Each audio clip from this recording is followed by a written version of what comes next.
पिढीजात पूजत आलेला गौराईचा मुखवटा खंडित आणि जीर्ण झालाय, तर हा व्हिडिओ फक्त तुमच्यासाठीच आहे. शेवटपर्यंत नक्की पहा.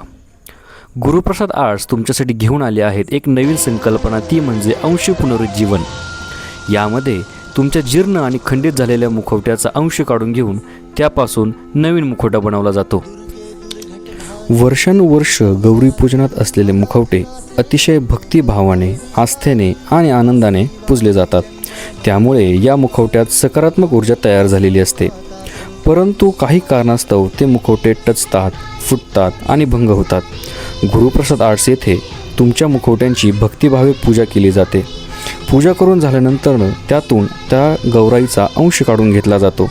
म्हणजेच काही भाग कोरून काढून घेतला जातो आणि एकत्रित केला जातो.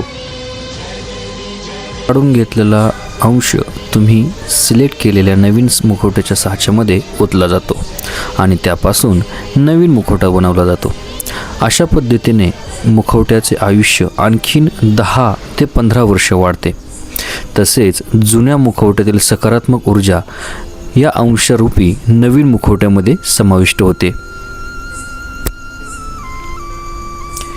या पद्धतीमुळे भंग झालेला मुखवटा फक्त विसर्जन करून नवीन मुखवटा घेण्याऐवजी त्या मुखवट्याचा अंश आणि आशीर्वाद वापरून नवीन मुखवटा बनवला जातो. हा मुखवटा नंतर अतिशय शिताफीने हाताळून त्याची फिनिशिंग आणि पेंटिंग केला जातो. पेंटिंग केल्यानंतरनं या व्हिडिओमध्ये दाखवल्याप्रमाणे अतिशय सुंदर आणि आकर्षक मुखवटा तयार होतो. तुम्हाला देखील तुमच्या मुखवट्याला नवीन रूप द्यायचं असेल तर लगेच भेट द्या गुरुप्रसाद आर्ट्सला. व्हिडिओ आवडल्यास लाईक करा आणि तुमच्या मित्रांना आणि नातेवाईकांना शेअर करा. तुमचा हा शेअर अनेक कुटुंबांना आनंद आणि समाधान देईल.